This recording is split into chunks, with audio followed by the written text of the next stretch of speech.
remembered what the man from Cradle Pharmaceutical had told him. How a ship would take the kidnapped children from a wharf to a waiting passenger liner out into the ocean. Was Seven on that passenger liner? It didn't matter.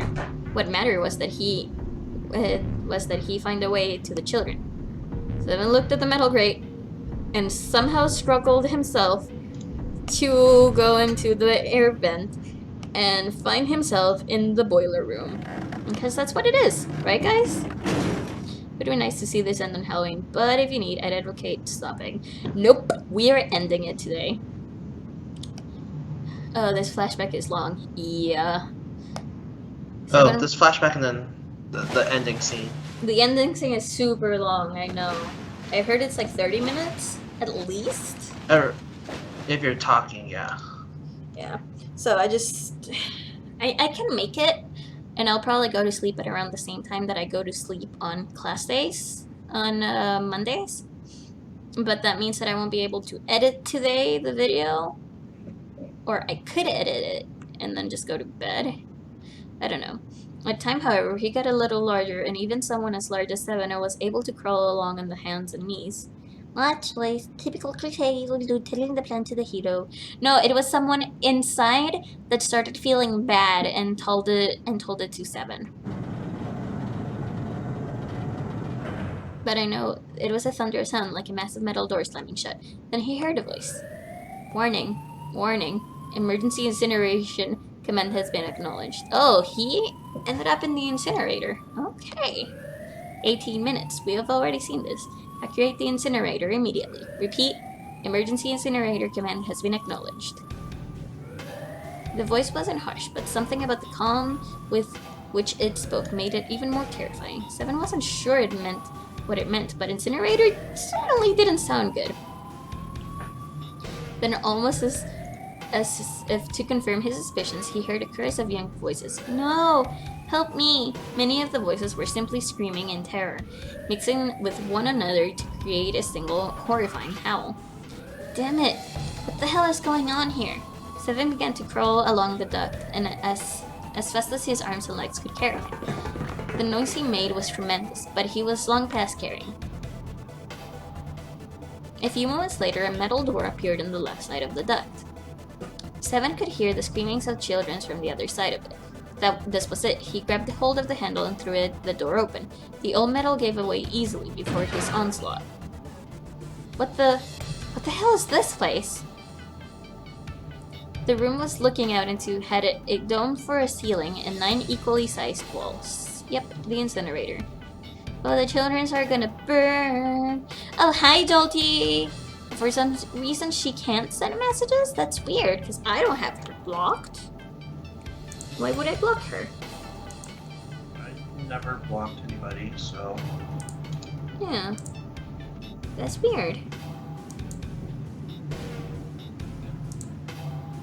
Anyway, hi Jolty, we know you're here. Welcome to the stream. Maybe refresh? That's the only thing I can think of, too. Yeah. At the top of the dome was an upside-down funnel. It looked almost like a chimney. Then he looked down. There they were. Oh, so... This is Lotus's little girl. This is Akane. This is Santa. And this is Snake. The children he'd been looking for. They stared up at Seven. Their cries silenced for a moment by surprise and fear. Whether they were scared of the room or him, Seven couldn't tell. It was certainly possible that they were afraid of both. Not that I could blame him running into a mug like this when they're already scared shitless. He permitted himself a short snort of a laugh, then turned to the children again. She tried that already. Oh, weird. Then Sorry, she should trying to suggest things. Then she should probably just like contact Twitch service, customer service. That'll that's her best bet. Don't worry, kids. I'm not ignoring you. I'm one of the good guys. Not a single one of them moved, except for one. He was a boy, slightly older than the others, in a private school uniform. Who the hell are you? As he spoke, he took a tentative step forward and gave Seven a suspicious look. I'm a detective. I'm here to rescue. The moment he could see the children relax. Did she get global? Hi, Ben. Thank you for coming by. How are you gonna help Hello. us? The boy in the uniform asked. Where's the exit? Seven responded. There isn't one. The doors we came in through won't open, and the door over there. He cut himself off, considering something, and then continued. Anyway, there's no point. We can't all get out of here. I don't know why she would get globally banned, though. Get out of here. We're gonna be burned to death. Burned to death? Can't you hear it? The voice of the incinerator's gonna start up soon.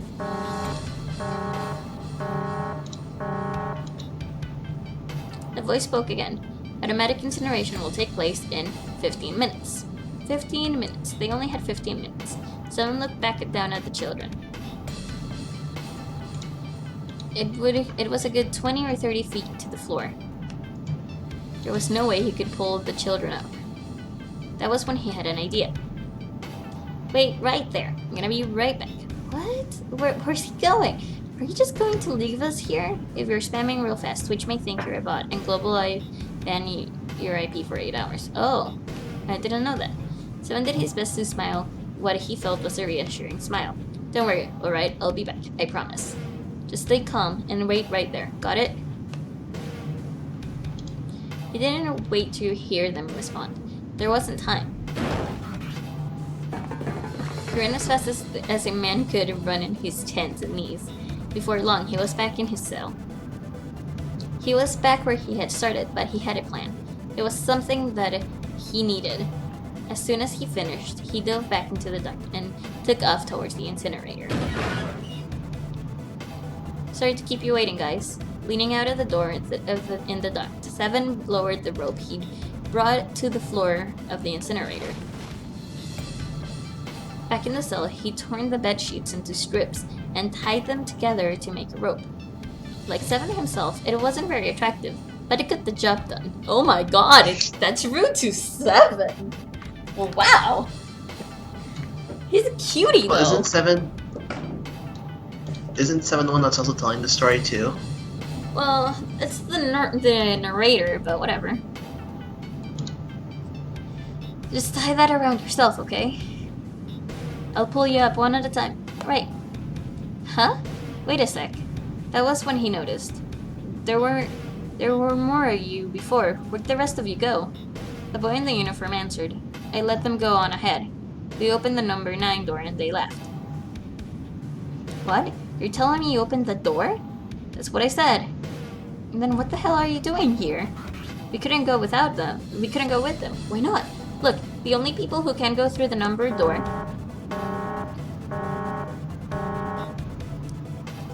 automatic incineration will take place in 5 minutes. The voice reverberated against the walls of the room. Use a different connection. Using a different Wi-Fi network to lure data. Look, that can wait, alright? Just get us out of here. Right. Seven grabbed the haul of the rope. The first up was a girl with a ponytail, with a red necktie, followed by a boy in a jacket who said he'd climb up on his own. The last boy was the boy in the uniform. Like the boy in the jacket, he climbed the rope by himself.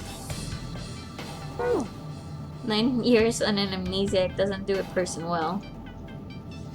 He looked like scrawny from above, but he's looks belied impressive strength. Whatever. He scaled the rope quickly, but as he was almost to Seven, they heard sound of someone knocking. All eyes turned to the door. Cut in two, it was a thick square window. And the other side, they could see a furious face. God damn it, what's going on here? Why is the room empty? Where the hell are those fucking kids?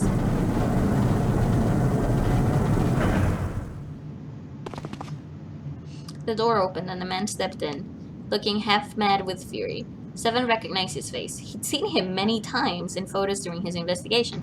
The man's name was Gentaro Hongo, the CEO of Cradle Pharmaceutical. Hongo saw the boy hanging from the rope. Grah! He roared like an animal and lunged for the rope. Hurry! I know! The boy in the uniform resumed his scramble up the rope. You son of a bitch! Get back here, you little shit! He was 15 feet away. 10. The moment he came within arm's reach, 7 grabbed the boy in the uniform. With a jerk, he tossed him in the duct behind him. Hongo had lost any semblance of control. His face no longer looked human. It was twisted into something terrifying, the visage of a devil or a ferocious monster. You know, like the last ending. 7 quickly reeled in his rope, leaving a furious Hongo on the floor of the room and crawled back into the duct. Fucking bastard, looking half mad with fury. No, with fury! Not fury!